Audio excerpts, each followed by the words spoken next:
Episode 5, Out and Large. You're listening to the Nanodosed podcast. The Nanodosed Podcast. The Nanodosed Podcast.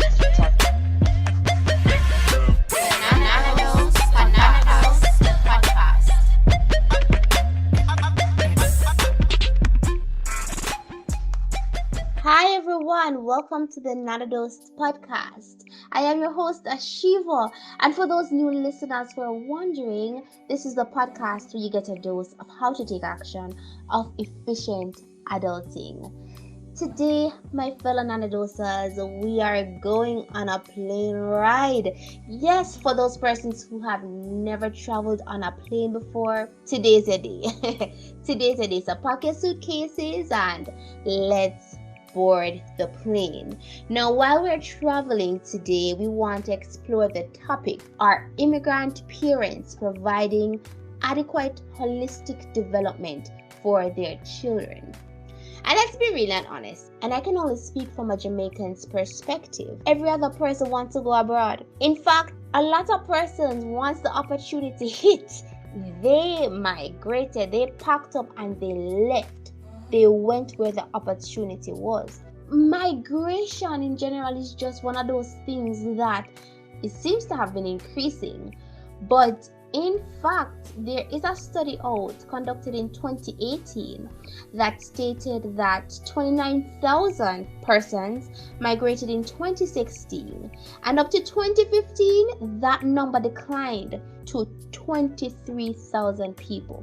Another study I found online, and I took this from Migration in Jamaica, a country profile of 2018, showed that an estimated number of 1.3 million Jamaican-born persons are currently residing abroad. Can you believe that? Amounting to at least 36.1% of Jamaica's national population. That's bizarre. 36.1% of Jamaica's national population is not living in Jamaica. Basically, that is what I am saying. And we can even take this a little further. Think about how many persons dropped everything they had in the moment and instantly migrated. Left their children behind, left their families behind, their homes, their cars, and they moved. They took the opportunity. Now, I can't blame them, because I don't know what each person's story is. But the fact is, mothers and children and daughters and fathers have been impacted. And so this whole story of migration can be looked at from both perspectives. The parents' perspective, and we can also view it from the children's perspective. But we really want to start with the children's perspective. We're going to look at the children who are on the breast and the ones who are currently in infant school. We're going to take it from their perspective first. Now, as for me, when I think about immigrant parents, children, relationships, I instantly think of barrel children. Now, if you're a Jamaican, you know what barrel children are. And if you don't, well, it is a phenomenon where children are left without adult supervision and care, and their only support is shipping barrels of food, clothing, and the latest material items that their guardians abroad will send. And we see this time and again, especially when we go into high school and university, how the barrel children ever in the latest watch, phones, gadgets, shoes, clothing, they're always well dressed. Yeah, them put together. So put the barrel children phenomenon on pause for a minute, and then we are going to take it to the Jamaica Gleaner, where there was a study done in 2015 that stated that migration has since been labeled as the single strongest factor that contributes to the breakdown of contemporary Jamaican homes, contributing to poor academic performance and delinquent behavior. Studies have also shown and revealed that these children are at risk for sexual abuse and prostitution.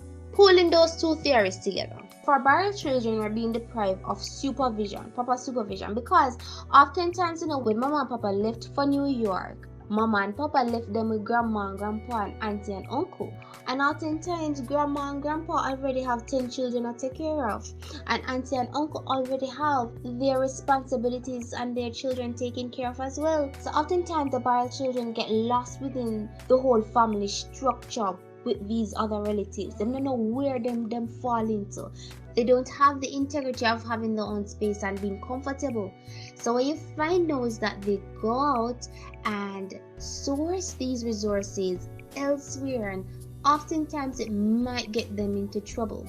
Now, when they're delinquent children, I believe their behavior is just a cry for help, because they are in want and they're in need of nothing, as was said before. Tell the truth, them have money, them have clothes, them have good insurance. Mommy take care of them. So them not in need of want for nothing. All them have to go to school, get their medication, go to church, do what grandma say, help around the house. And then basically I wait for mom or dad to show up one day. And that's the thing, the child is living in uncertainty.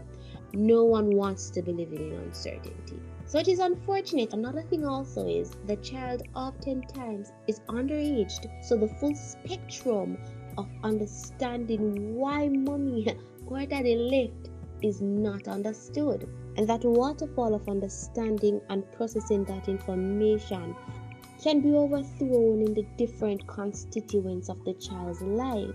Some children react to it differently, all depending on how they were grown. So we have to analyze each child separately, because how they react to the action is going to be different. So I reached out to a few non-adults.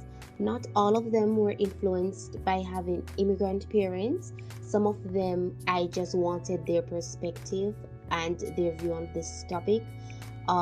They are persons of different age brackets and, of course, naturally different experiences. So the responses, of course, are going to differ. So here are some views from other persons, both the veterans and non-veterans, who have had immigrant parents. So my mother has been traveling for work since I was about 7 years old, 7, 8 thereabout. We were being taken care of by a family friend and by our father, my brother, my sister, and myself. Mommy started off working in the Bahamas, and she would come every year, and this continued straight up to college. Some of the implication though it had on us is that, of course, you miss your mommy. Sometimes you feel as if she was here, then things would have gone a little better than they were. One of the next thing is that because she's not here, she missed out on so much. She missed out on graduations, on birthdays, on a lot of milestones. And although you had the opportunity to call and video talk and share the experience via technology, it's not the same as if she was here. She was here for my brother and my sister's graduation, but she wasn't not really some mine or graduation from NCU. So that was hard, but it wasn't any bawling and wailing or anything like that, because by that time we understood how everything went. I mean, the reason why we even got to graduate was because of the sacrifice. So we understood. We had a lot of family and a lot of friends. A lot of friends supported us through our tenure at NCU. So it kind of padded the blow a little. At the age of 12, about 11, 12, my mother decided that she wanted to improve her life by traveling overseas to work. And at that age, I was actually placed in a position where I had to start fending for myself, making decisions, even though I had family support. At that age, my sister was younger, much younger. So I became a role model. I became a part-time parent. But it's not something that I looked at as a negative thing, because it has also grew me in who I am today. Growing up, it was much harder than normal because everyone else had their parents around them and they could throw out any issues that they were having to their parents, so they had that bond. My mother ensured that we had that bond from million miles away.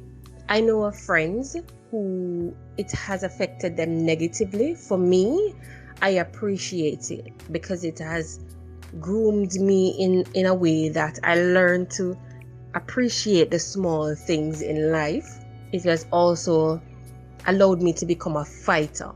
So because of how I saw how my mother had to work to ensure that we were comfortable and we got everything that we needed in her eyes as an adult, it has created that stepping stone for you to study a little harder in accomplishing more. And lastly, before we move on from this question, another one of my Nana Dosas said, most immigrant parents generally migrate to foreign countries in order to foster the economic opportunities of their family. Now, this reason can pose both negative and positive implications on the child's life.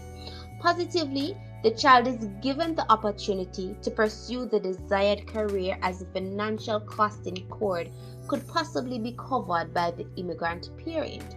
However, negatively, the child, being aware of their parents giving up their hopes and dreams for the purpose of providing the best they can for their child, some, including myself, may experience an overwhelming guilt, a constant need to prove to their parents that their hard work was not in vain. Oh, such a good child.